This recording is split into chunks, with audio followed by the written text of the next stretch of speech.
ప్రపంచంలో ఉన్న నా తోటి వారందరికీ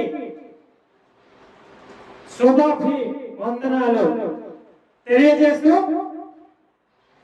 గత ప్రతి వీడియోని మీరు చూసి ఆనందించినందుకు నేను సంతోషిస్తున్నాను.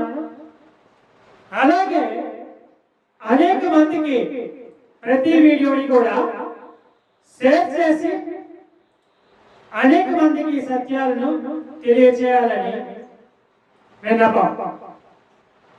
ఓకే, అయితే మనం అతి ప్రాముఖ్యముగా మాట్లాడుకోవాల్సిన విషయం అతి ముందుగా మీకు తెలియజేస్తున్నాను. మనం ఉపమానం, మానం, ప్రమాణం, సర్వమానం దీని గురించి మనం తెలుసుకోవాలి. దాన్ని నేను ఒక మానవుడిని ఆదర్శంగా తీసుకొని మీకు చెప్తాను. ఫస్ట్, ఒక మానవుడు భూమి మీద జన్మ పొందాక దేవుడు మొదట ఒక వ్యక్తిని జన్మ ఇచ్చాక ఆ వ్యక్తి ఉపమానంలో ఉన్నాడా, మానంలో ఉన్నాడా, ప్రమాణంలో ఉన్నాడా, సర్వమానంలో ఉన్నాడా అనే విషయం మీకు అర్థం కావాలి. ఓకే, ఉపమానవుడు ఉపమానానికి మనం మానవుడు, ఉపమానవుడు. ఓకేనా? ఫస్ట్ మనం ఈ లోకానికి వచ్చినప్పుడు ఆయన ఎలా చేస్తాడు? మొదటి మానవుడు చేసినటువంటి ఆది మానవుడిని చేసినప్పుడు దేవుడు ఏ మానవులో జన్మనిచ్చాడు? మానవుడిగా మాత్రమే జన్మనిచ్చాడు. ఓకేనా? ఆది మానవుడిని, ఆ మొదటి మానవుడికి బైబిల్ ప్రకారం అంటే ఆదాము అని పిలుస్తారు. ఓకే, అయితే మొదటి మానవుడిని మనం మానవుడు అంటున్నాం, కానీ దేవుడికి అతడు కుమారుడు, మొదటి కుమారుడు దేవుడికి. ఎప్పుడు? ఆ మానవుడు పాపంలో పడక మునుపు మాత్రమే అతడు మానవుడు, పడిన తర్వాత కాదు.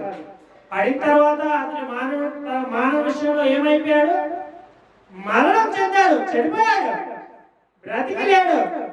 దేవుడు చెప్పాడు, నువ్వు ఈ పండు తింటే చనిపోతారు, కాబట్టి మీరది తినవద్దు అని చెప్పాడు. కానీ వీళ్ళు తొందరపడి ఏం చేశారు? ఆయన ఆజ్ఞ తీసుకోకుండా ఆ పండు తినేశారు. తినేసిన తర్వాత వాళ్ళకి ఏమొచ్చింది? వాళ్ళు ఏమై ఉన్నారో, వాళ్ళు ఏ విధంగా ఉన్నారు అనేది వాళ్ళకి అర్థమైపోయింది. ఎందుకంటే ఆది నుండి అంతము వరకు వాళ్ళకి చూపు క్లారిటీగా అర్థమైపోయింది, చూడగలిగారు. ఓకేనా? అపవాది మీరు తింటే దేవదూతలా ఉంటారు అనగానే మీరు నిజంగా ఆశ్చర్యపడి ఏం చేసింది? తొందరపడి ముందు ఆదామ అంటే ఆదామ ఇద్దరు కూడా తొందరపడ్డారు. ఒకటి అవ చేసిన పనిని సమర్థించి తిన్నాడు మనడు. ఓకేనా? అయ్యో, తండ్రి ఉన్నాడు, ఆయన మాటని అతిక్రమించి ఇది చేయడం తప్పు కదా అని అంటే ఏదో తెలియక తినేసింది అని ఆలోచించాడా? అది ఆలోచించకుండా తనకి చూపు వచ్చింది, నాకు ఇలా ఉంది, నువ్వు తిని చూడు నీకు తెలుస్తుంది అనే ఆలోచన తనకి వస్తుందా రాదా? ఇప్పుడు తన మిస్టేక్ ఉంది, అలాగే ఆదాము మిస్టేక్ కూడా ఉంది. ఓకేనా? పర్మిషన్ తీసుకోకుండా, తప్పని చెప్పినా వినకుండా ఆ పని చేయడం అది ప్రమాదమా కాదా? ప్రమాదమే. ఏ వ్యక్తికైనా అది ఖచ్చితంగా నీ ప్రాణం తీస్తుంది అన్నప్పుడు అది ఖచ్చితంగా ప్రమాదమే కదా. కాబట్టి అలా జరిగిపోయింది. జరిగిపోయిన తర్వాత దాన్ని మనం వెనక్కి తీసుకోలేం కదా. జరిగిపోతే ఎవరైనా చేయలేరు కదా, అయిపోయింది అక్కడితో సరే. దేవుడు వచ్చాడు, ప్రశ్నించాడు, అడిగాడు, ఇలా చేసామంటే దాని ప్రకారంగా వాళ్ళని మీరు ఇక చనిపోయారు, నాతో మరి ఉండకండి, మీరు ఈ లోకంలో మానవుడిగా మరి లేరు. అర్థమైందా? మానవత్వం మీలోనే పోయింది, ఆ జీవం మీలో లేదు. కాబట్టి మీరు ఏం చేయాలి? వెళ్ళి కష్టించి చెమట వచ్చి బ్రతకండి. మరి తోటలో మీరు వద్దా వెళ్ళిపోండి అని చెప్పేశాడు. ఏ ప్రకారంగా? బైబిల్ ఆది కాండంలో 1వ అధ్యాయం 2వ అధ్యాయాల ప్రకారంగా. ఓకేనా? చదువుకోండి. ఓకే, నేను చెప్తుంది ఏంటంటే సర్వమానవాళికి, ఏ మానవుడికైనా సరే మనకేం తెలియాలి? మానం ఉపమానం అనేది ముందు తెలియాలి. ఇప్పుడు నువ్వు ఆదాము నుండి, అంటే ఆది పురుషుడి నుండి పుట్టినటువంటి ప్రతి మానవుడు మానవురాలుగా ఉన్నారా, లేదా ఉపమానవులు అంటే ఉపకారులు, ఉపకారికి మాత్రమే ఉన్నారా? ఇక చర్చ్ వెళ్ళేసరికి చర్చ్లో ఒక వ్యక్తి సంఘంతో ఏకీభవించినప్పుడు సంఘంలో ఆ వ్యక్తి ఉపమానంగా ఉన్నాడా, అంటే ఉపకారంగా ఉన్నాడా, లేదా ఆ కారంగా ఉన్నాడా? ఆ కార్యానికి అతనే కారణమై ఉన్నాడా? అర్థమైందా? కాబట్టి మానవుడుగా బతకాలి అంటే ఆ పేరుకు తగ్గట్టుగా ఆ ప్రతిష్ట కావాలి, ఆ ప్రతిష్ట ఉండాలి. ఆ ప్రతిష్ట కావాలంటే నీకేం తెలియాలి? మానం అంటే ఏంటో తెలియాలి. మానం అనే పదానికి పర్యాయ పదాలు చాలా ఉన్నాయి. మానం అంటే మనం సత్యం అనవచ్చు, మానం అంటే మనకి జీవం అనొచ్చు, మానం అంటే అది మార్గం అని అనొచ్చు. దీని సందర్భానుసారంగా మాత్రమే ఈ మాటలు మాట్లాడాల్సి వస్తుంది. ఓకేనా? సందర్భానుసారంగా. మనం ఒక ఊరు వెళ్ళాలంటే ఆ గమ్యంలో ఎలా మనం నిర్ణయించుకుంటామో ఫస్ట్ మనం తెలుసుకోవాల్సింది ఏంటి? ఆ ఊరి పేరు. ఏ ఊరైతే వెళ్ళాలనుకుంటున్నావో ఆ పేరు నీకు ముందు తెలియాలి. అవునా? తెలిసిన తర్వాత ఆ ఊరు ఏ దారిలో వెళ్ళాలి, ఏ దారి గుండా ఆ ఊరు చేరుకోవాలి. ఓకేనా? ఆ ఊరు ఏ స్థానంలో ఉంది? ఏ స్థానంలో ఉంది? ప్రమాణం అంటే పూర్తవడం. ఓకేనా? ఆ ఊరు ఏ స్థితిలో ఉంది? ప్రమాణ స్థానంలో ఉంది. ప్రమాణ స్థానంలో ఆ ఊరు నువ్వు గుర్తుపెట్టుకోవాలి. ఇక మాన స్థానంలో ఎవరున్నారు? నువ్వు ఉన్నావు.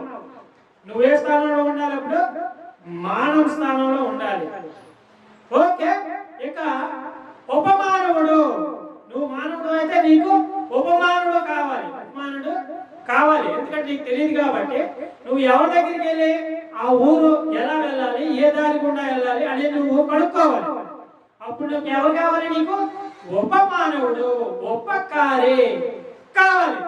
అవునా కాదా? అతను నీకేమైనాడు? అప్పుడు ఆ దారిలో నువ్వు నడవడానికి, వెళ్ళడానికి, ఆ దారి నీకు తెలియనప్పుడు తెలుసుకోవడానికి నీకు ఏ వ్యక్తి అయితే ఆ ఊరు గురించి ఈ దారి గుండా వెళ్తే నువ్వు ఖచ్చితంగా ఆ ఊరు చేరుకుంటావు అని చెప్పగలిగేటటువంటి వ్యక్తి ఒకటి కావాలి. అతను అబద్ధం చెప్తే నువ్వు అదే రైట్ అనుకుంటే, నువ్వు అదే దారిలో వెళ్తే నువ్వు ఆ గమ్యం చేరుకోగలవా? ఆ ఊరు ప్రమాణం అనే ఊరికి నువ్వు వెళ్ళగలవా? వెళ్ళలేవు, జరగదా పని. అదే మానవుడు నీకు అపకార్యం చేశాడా, ఉపకార్యం చేశాడా? ఉపమానవుడిగా ఉన్నాడా లేదా అపమానవుడిగా ఉన్నాడా? అపమానవుడు అంటే అతను చెప్పేది అబద్ధం, ఉపమానవుడు అంటే అతను చెప్పేది నిజం. ఓకే? అలాగే నీకు ఉపమానవుడు సత్యం చెప్తే ఆ సత్యం నిన్ను ఏం చేస్తుంది? మానవుడిగా నిన్ను నిలబెడుతుంది, మానవుడిగా నిన్ను ఆ దారిలో నడిచేలా చేస్తుంది, ఆ దారిలో ప్రయాణించేలా చేస్తుంది, నిన్ను నిజమైన ఆ ఊరు గల గమ్యానికి నిన్ను చేరుస్తుంది. నువ్వు మానవుడి యొక్క మనస్తత్వాన్ని అలా తెలుసుకోవడానికి, నడవడానికి, ప్రయాణించడానికి అందరూ నీకు ఆ ఊరు చేరుకోవడానికి నిజాలు చెప్పరు. ఓకేనా? అలా అందరూ నిజాలు చెప్తే ఖచ్చితంగా ఊరు చేరుకుంటావు నీకు తెలియనంత వరకు. అది ఒకే రోడ్డు అయితే పర్వాలేదు, గమ్యం చేరుకోగలవు. అందులో రెండు మూడు రోడ్లు అటు లెఫ్ట్ రైట్ ఇలాంటి రోడ్లు ఉన్నాయనుకో, నువ్వు అప్పుడు ఖచ్చితంగా కన్ఫ్యూజ్ అవుతావు. ఏ రోడ్లో వెళ్ళాలి, ఎక్కడికి వచ్చాను, ఎక్కడి నుంచి ఎటు తిరగాలి అనే అనుమానం నీకు వస్తుందా లేదా? ఖచ్చితంగా వస్తుంది. ఇప్పుడు గూగుల్ మ్యాప్ ఉంది కాబట్టి పర్వాలేదులే. నేను ఏంటంటే నీకు మానవ ఉపమానం ప్రమాణం గురించి నీకు తేడా చెప్తున్నాను, ఓకేనా? ఆ ఉపమానమే నీకు బోధిస్తున్నాను, అంటే మీకు అర్థం అవడానికి. ఓకే, అయితే ఈ విధంగా నువ్వు ప్రయాణిస్తున్నప్పుడు నీకు తెలియకపోతే ఖచ్చితంగా తప్పిపోతావు. అదే నీకు తెలిస్తే ఆ దారి సక్రమంగా నీకు తెలిస్తే నువ్వు ఎవరిని కూడా ఒక ప్రశ్న కూడా వేయాల్సిన పని లేదు, కాబట్టి ఖచ్చితంగా చేరుకుంటావు. కానీ ఈ దారిలో అది ఒక సమస్య రాదు. ఎంతో మంది ఎదురు నుంచి వస్తారు, వెనక నుంచి వస్తారు ప్రయాణంలో. నువ్వు బండి మీద వెళ్తే బండి మీద, కారు మీద వెళ్తే కారు మీద, లేక నీకు ఏది కలిగి ఉంటే దాని మీద నీ ప్రయాణం. చెప్పలేం ఎప్పుడు ఏం జరుగుతుందో, ఏ ప్రమాదం వస్తుందో, ఏ ఒడిదొడుకులు వస్తాయో, ఏ మనస్పర్ధలు వస్తాయో, ఎవరు ఎక్కడ ఏమంటారో, లేకపోతే మన పక్కనే ఉన్నాడు ఏమంటాడో, దానికి కరెక్ట్గా మన సమాధానం చెప్పకపోతే, ఏదైనా నోరు జారిపోతే మనస్పర్ధలు వస్తాయి, గొడవలు వస్తాయి. నువ్వు అప్పుడు ఏదైనా జరిగితే అంత దూరం వెళ్ళగలవా? ఆ ఊరు మరి నువ్వు వెళ్ళలేవు, అవునా కాదు? నీకు ఉపమానంగా చెప్తున్నాను అక్కడ చేరుకోవడానికి, ఓకేనా? దారిలో కలిసిన ప్రతి వారిని నువ్వు పరామర్శించుకుంటూ వాళ్ళ గురించి ఇవన్నీ మాట్లాడుకుంటూ కూర్చుంటావు. అదే బస్సులో వెళ్తే, కారులో వెళ్ళినా ఎవరో తోడున్నా అలాగే చేస్తావు కదా. అలాగే నీకు ఈ గమ్యం చేరుకునేంత వరకు ఎంతో మంది కలుస్తారు. నువ్వు ఒంటరిగా వెళ్ళడం వేరు, 10 మందితో 20 మందితో లేదా ఇద్దరితో కలిసి వెళ్ళడం వేరు కదా. కాబట్టి నీకు ఇప్పుడు క్లారిటీగా అర్థమైపోయింది, ఉపమానవుడు అంటే ఎవరు, మానవుడు అంటే ఎవరు, ప్రమాణం అంటే ఎవరు, ప్రమాణవుడు అంటే ఎవరు. ఇప్పుడు నువ్వు ప్రమాణుడు అవ్వాలంటే ఏం చేయాలి? ఆ ప్రమాణం గల ఆ గమ్యానికి చేరుకోవాలి, ఆ దారి పూర్తయిపోవాలి, ఆ గమ్యం పూర్తిగా అంతం అయిపోవాలి, అంటే నువ్వు నడక పూర్తి అయిపోవాలని అర్థం, ఓకేనా? ఆ గమ్యం అది చివరిది, దాన్నే ప్రమాణం అంటారు. ఒక ప్రమాణాన్ని ఒక పుస్తకాన్ని మనం ఆదర్శంగా తీసుకుంటే అది మొదటి పేజీ తీసినప్పుడు, ఫస్ట్ పేపర్ తీసినప్పుడు దాని మీద విషయ సూచిక అని ఉంటుంది, అవునా? ఆ విషయ సూచికలో మొత్తం లిస్ట్ ఉంటుంది, ఎక్కడెక్కడ ఏముంటాయి, ఏ అధ్యాయాలు ఉంటాయి, ఏ పాఠాలు ఉంటాయి, ఏ వివరణ ఉంటుంది అన్ని దాని గురించి దాని మీద క్లారిటీగా పేజీ నెంబర్ తో సహా రాసి ఉంటది కదా. దాని ప్రకారంగా నువ్వు ఏం చేస్తావు, రిఫరెన్స్ చూసుకొని దాని ప్రకారంగా నువ్వు చదువుకుంటావు, ఓకేనా? నువ్వు మొదటిగా ప్రారంభించినప్పుడు నువ్వు ఫస్ట్ పేజీ అదే నీకు, తర్వాత మొదటి అధ్యాయం, దాని ప్రారంభం నడవడానికి నువ్వు తీసుకున్నటువంటి వాక్యం. నడవడం అన్నా ముందు చదవాలి కదా, చదివిన తర్వాత నడక, చదువు పూర్తయిపోయిన తర్వాత పని, ఓకేనా? చదువుతున్న నీవు ఏ స్థానంలో ఉన్నావు? ఉపమాన స్థానంలో ఉన్నావు, ఉపమానవుడి స్థానంలో ఉన్నావు. నువ్వు ఇక్కడ చదువుతున్నావు అంటే ఇంక నువ్వు ఉపమానవుడివే, ఉపమానాన్ని తెలుసుకున్నావు. నువ్వు ఒక ఉపమానవుడు కూడా కావు, చదువు పూర్తిగా లేనప్పుడు నువ్వు ఉపమానవుడు కూడా కాదు. నువ్వు ఏది చదువు నేర్చుకోలేదో ఆ విషయమై నువ్వు అది చదువుతూ ఉంటే నువ్వు ఉపమానవుడివే. నువ్వు చదువుతున్నావు అంటే ఇంకో ఉపమానంలో ఉన్నావని అర్థం. అలాగే ప్రతి అధ్యాయము అలా లాస్ట్ వరకు, ఆ పుస్తకం లాస్ట్ వరకు నువ్వు చదివేసినట్లయితే అది నీకు ఏం చేస్తుంది, చివరి గమ్యం కూడా తెలియజేస్తుంది. అది ముగింపుని కూడా చూపిస్తుంది, లాస్ట్ లో ముగింపు ఇది అని చెప్పేసి ఆ పుస్తకం గురించి తెలుస్తుంది. అలాగే మనం చదువుకున్నప్పుడు చిన్నప్పటి నుంచి ఎల్కేజీ నుంచి మినిమం 10th క్లాస్ వరకు అనుకుందాం, పుస్తకాలు ఉంటాయి కదా. అలాగే ప్రతి పుస్తకాన్ని మనం చదువుకోవాలి, మాస్టర్ ద్వారా మనం నేర్చుకోవాలి, స్కూల్కి వెళ్ళి. అలాగే ఇంటికాడ కూడా చదువుకోవాలి, ఈ విషయం నీకు తెలుసు. అయితే ఇదంతా ఎందుకు చెప్తున్నానంటే నీకు అర్థం కావాలి, నీకు తెలిసిన విషయమే, కానీ ఈ భావం దేనికి పోచబడుతుందో అనే విషయం నీకు అర్థం కావాలని చెప్తున్నాను, ఓకేనా?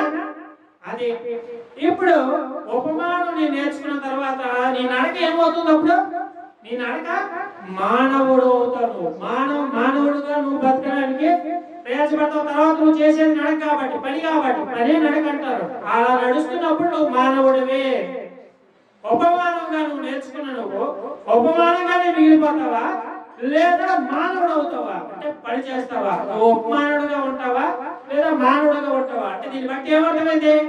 చదువు తెలుసుకొని నేర్చుకున్న తర్వాత చెప్పేవాడు ఎదుటివాడికి ఏమవుతున్నాడు? ఉపమానుడు అవుతాడు, ఉపమాన బోధకుడు అవుతాడు. అతను ఒకవేళ నడుస్తూ వెళ్తే, అలా నడుస్తుంటే వాడి జీవితం ఏమవుతుంది? మానవులో ఉన్నాడు అంటారు. అర్థమైందా?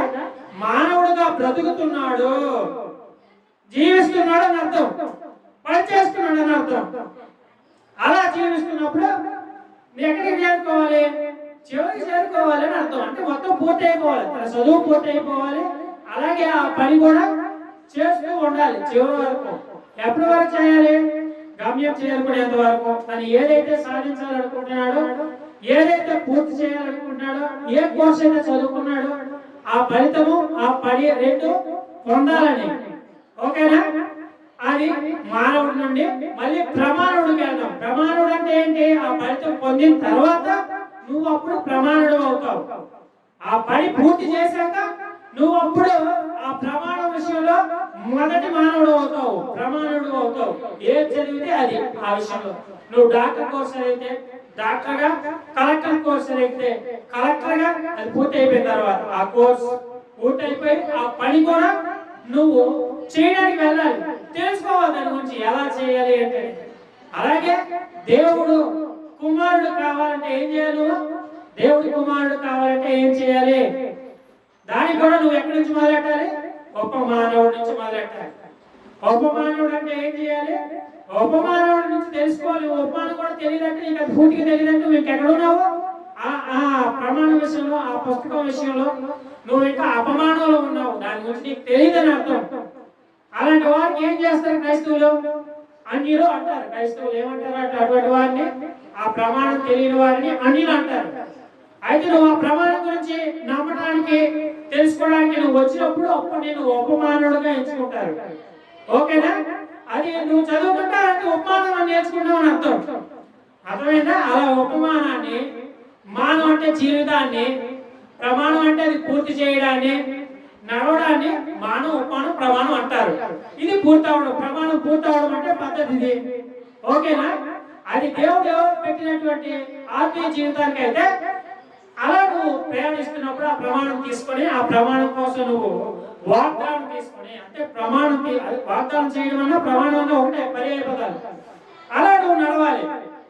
ఆ గమ్యాన్ని ఎవరు చేరుస్తారో, ఎవరు దానికి మూలకారకులై ఉన్నారో వాళ్ళ ద్వారా మాత్రమే అది నెరవేరుతుంది. అది నీ చేతిలో ఉంటే నీ చేతిలో నెరవేరుతుంది, లేదా అది ఇంకొక చేతిలో ఎవరి మీద ఆధారపడి నువ్వు నమ్ముతున్నావో, ఎవరిని నడిపించగల సమర్థులు అని ఆలోచించి నమ్ముతున్నావో వాళ్ళు చేర్చాలి. ఒకవేళ నువ్వే చేరాలి నీ మనసుతో అన్నప్పుడు నీకు ఆ చదువు తెలియాలి, ఆ దారి తెలియాలి, ఆ జ్ఞానం అంటే ఆ సత్యం నీకు తెలియాలి. నువ్వు దాని ప్రకారంగా జీవించడాన్ని జీవితం లేదా జీవం అంటారు. అది గమ్యం చేరుకున్న తర్వాత మొదటి జీవముగా ఎంచబడతావు, ప్రమాణంగా ఎంచబడతావు, మొదటి వాడుగా ఎంచబడతావు. వాళ్ళు అక్కడ ఒక మానవుడిగా వాళ్ళతో పాటు ఖచ్చితంగా జీవిస్తావు. ఆ ఊర్లోకి వెళ్ళాక ఖచ్చితంగా వెళ్ళేది నీకు ఏది కావాలి దాని గురించే కదా, దాన్ని పొందడం గురించే కదా. ఖచ్చితంగా అక్కడ ఉంటుందని నీకు తెలిసే కదా వెళ్తావు. తెలియకుండా వెళ్ళావు కదా. తెలియకుండా వెళ్ళే దాని గురించి వేరు, తెలిసి వెళ్ళే దాని గురించి వేరు. ఓకేనా? అక్కడికి వెళ్ళిన తర్వాత అక్కడ ఉన్న పరిస్థితులు, పద్ధతులు, అన్నిటి బట్టి క్రమాలు, అన్నిటి బట్టి నువ్వు అక్కడ జీవించాల్సి ఉంటుంది. అవునా?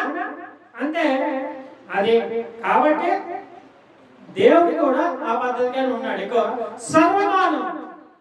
సర్వమానం అంటే ఏంటి? నువ్వు ఆ ఊరు వెళ్ళాక ఆ ఊరులో నీకంటే పైవాడు, నిన్ను చూసేవాడు, నిన్ను ఆదరించేవాడు, నీకు ఏదైనా ఇచ్చేవాడు, నిన్ను అన్ని విధాల సహాయ సహకారాలుగా సెక్యూరిటీగా, నీకు సెక్యూరిటీగా ఉండేవాడు, సెక్యూరిటీ హామీ ఇచ్చేవాడు. ఓకేనా? నీ జీవితానికి, నీ కుటుంబానికి సహాయకర్తగా ఉండేవాడు. ఓకే? అందులో ప్రమాణవుడు కంటే పైన ఉన్నవాడు ఎవరు? సర్వమానవుడు. అతను నీ ఒక్కడికేనంటే ప్రమాణుడు అయిన తర్వాత అతని కర్త అవుతాడు. అతని చేతికి సమస్తం అక్కడ చేరుకున్నాక ఏదైతే అనుకుందో అది పొందుకున్న తర్వాత అంటే క్రమాన్ని బట్టి ఉంటది. ఓకేనా? క్రమానుగతం ఉంటుంది. నువ్వు ఏ క్రమాన్ని చూసుకున్నావో ఆ క్రమానుసారంగా ఆ ఫలితం ఉంటుంది. ఆ ఫలితంతో నువ్వు వేరొకరికి దారి చూపడం ఉంటుంది. ఓకేనా? దేవుడు నాకు ఒక ఫలితం ఇచ్చాడు. నేను ఏ దారిని అయితే ఎంచుకున్నానో, ఏ దారిని అయితే ముగించాలనుకున్నాను అది దేవుడు నెరవేర్చాడు. కాబట్టి నేను అదే ప్రమాణ అంశాన్ని, అదే ప్రమాణ మేలుని నేను మీకు సహకారంగా ఉండగలను, మిమ్మల్ని నడిపించడానికి ఆ జ్ఞానాన్ని బోధించగలను. అవునా? కాబట్టి నువ్వు ఎవరైనా సరే నువ్వు ఏ గమ్యాన్ని మొదటిగా నిర్ణయించుకొని నడవాలనుకుంటున్నావో ఆ గమ్యాన్ని నువ్వు మార్గదర్శకంగా పెట్టుకున్నప్పుడు, ఆ మార్గంలో నువ్వు నడుస్తున్నప్పుడు ఖచ్చితంగా ఎటువంటి ఏ వచ్చినా సరే వాటిని చేయించడానికి ప్రయత్నం చేయాలి. మౌనంగాను, మాటతోనూ లేదా మరో విధంగాను. ఈ ప్రతి సందర్భంలోన అంటే గతి సంబంధమైన సందర్భంలోన కూడా ఆ సమస్య నుండి దాటాలి అంటే ఈ ఆలోచనలన్నీ అవసరం. అది ఏ సంబంధమైన వారికో కూడా మనకు తెలియాలి. మన మనస్సు మనకు అర్థం కావాలి. మనం ఎటువంటి మనసుతో వెళ్తే దాన్ని మనం చేయించగలం అనే ఆలోచన మనకు కావాలి. ఆ ఆలోచన తెలియాలి. ఆ దారిలో వెళ్తే ఇలా జాగ్రత్తగా ఉండాలి, ఓకే అని. ఓకేనా? అది విషయం. అయితే చివరి సర్వమానం అనేసరికి వచ్చేసరికి ఆ ఊరు మొత్తాన్ని పరిపాలిస్తున్న ఒక అధికారి, ఆ ఊరికి అది సర్వాధికారి అని అర్థం. ఆ ప్రాంతానికి చేరుకున్నాక ఓకేనా? ఆ వ్యక్తిని సర్వమానవుడు అంటే ఆ సమస్తానికి కర్త ఉన్నవాడు. ఆ ఊరు మొత్తానికి ఒక ఊరికి సర్పంచ్ అలాంటి వాడు. అలాగే ఆ ఊరికి సర్పంచ్ అనుకో, ఓకేనా? ఒక అధికారిగా ఆ ప్రజల్ని ఆదుకోవడానికి, నడిపించడానికి, వాళ్ళ కష్ట సుఖాల సహకారాలు అన్ని విషయంలో వాళ్ళతో మాట్లాడి వాళ్ళ క్షేమార్థమై ఏం చేయాలో అనే నిర్ణయం తీసుకోవడానికి అతని అధికారిగా ఉన్నాడని అర్థం. అలాగే మనకి దేవుడు కూడా సమస్తాన్ని సృష్టించిన ఆ దేవుడు ఈ సర్వ సృష్టిని సృష్టించాడు. సృష్టించి సమస్తాన్ని పరిపాలిస్తున్నాడు. సమస్తాన్ని సృష్టించి దాన్ని పరిపాలిస్తున్నాడు. అలాగే తనకు తానుగా స్వయంకృతుడిగా ఉన్నటువంటి దేవుడు సర్వ మానవాళికి కూడా స్వయంకృతాన్ని ఇచ్చాడు, సొంత ఆలోచన ఇచ్చాడు, సొంత మనస్సు ఇచ్చాడు. దేన్నైనా వాళ్ళ మనసుతో స్వయంగా స్వకృతంగా ఏదైనా చేయడానికి మనకి ఫ్రీడమ్ ఇచ్చాడు. నిర్ణయానికి, మనసుకి, జ్ఞాపక శక్తికి ఒకరికి సంబంధం లేదు, అందరికీ ప్రత్యేకమే. కాబట్టి అలాగే ప్రతి విషయం అనేది మనం తెలుసుకుంటూ నడుచుకుంటూ ఉండాలి. కాబట్టి ఇందులో దేవుడు ఎన్నుకునే పద్ధతి ఏదై ఉంది అని ఆయన చూపిస్తాడు. మొదటిగా ఆయన ఏమై ఉన్నాడని తెలియజేస్తున్నాడు. అదే మనకు మూలం అవుతుంది, అదే మన మూలానికి నడిపిస్తుంది. ఓకే, ఇది సర్వమానవుడు అంటే సర్వ మానవాళికి మూల పురుషుడు, మూల మానవుడు అని అర్థం. అటువంటి వ్యక్తి ఒకడే ఉంటాడు సృష్టిలో. ఈ సృష్టి మొత్తానికి దేవుడు ఒక వ్యక్తిని ఎన్నుకుంటాడు. అలా అదే గమ్యం మీరు గెలుపొందేలా పరిగెట్టండి. కిరీటం ఒకరికి అని తెలుసు కదా, ఆ జన్మస్థానం ఒక వ్యక్తికి అని తెలుసు కదా అని చెప్తున్నాడు దేవుడు. అలాగే అపోస్తలులు కూడా బైబిల్లో రాశారు. ఒక క్రైస్తవుడికి చెప్పట్లేదు, సర్వ మానవాళికి ఆయన దేవుడే కనుక సర్వ రాతలైనా సర్వ స్వభావాలైనా దేనికైనా సరే అతడు సమాధానమై కర్త ఉన్నవాడు. ఓకేనా? నీకు తెలియకపోతే తెలుసుకోవాలి. తెలియలేదని చెప్పేసి వదిలేసి ఎవరో చెప్పిన నిర్ణయానికి నువ్వు లోబడే మానవత్వం చూపితే, అదే భావం నీదనుకుంటే, అదే మనస్తత్వం నీతో ఉంటే చాలు. నాకు ఇంతకు మించి ఏం అవసరం లేదు, నాకే తక్కువ, నాకు బంధువులు ఉన్నారు, చుట్టాలు ఉన్నారు, ఫ్రెండ్స్ ఉన్నారు, అందరూ ఉన్నారు, కాబట్టి నాకేం తక్కువ, నేను ఎందుకు అలా ఉండాలి, ఎవరో చెప్పింది నేనేం నమ్మాలి ఆలోచన పెట్టుకుంటే నువ్వు బ్రతకగలవా? నీ కుటుంబాన్ని బ్రతికించగలవా? శరీరంగా కావచ్చు, కానీ ఆత్మీయత విషయంలో కాదు.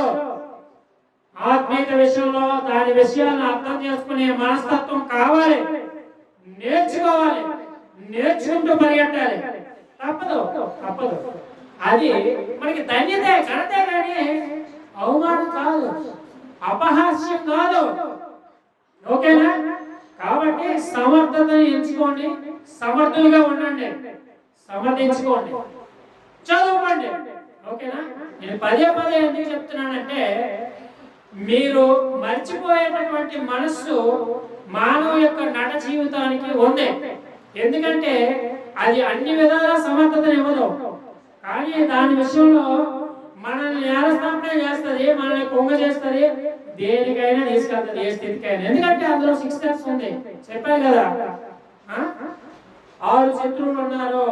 మానవుడు బ్రతకడానికి 6 శత్రువులు నాశనం చేస్తాయి అలా బ్రతుకునే, అవన్నీ చెప్పారు. ఓకేనా? వాటిని గుర్తుంచుకోండి, వాటిని జయించడానికి ప్రయత్నించండి. ఓకేనా? ఈ వీడియో మీరు ఇప్పుడే చూడండి, నెక్స్ట్ వీడియోలో నేను మిగతా విషయాన్ని తెలియజేస్తాను. బాయ్ అందరికి. Thank you.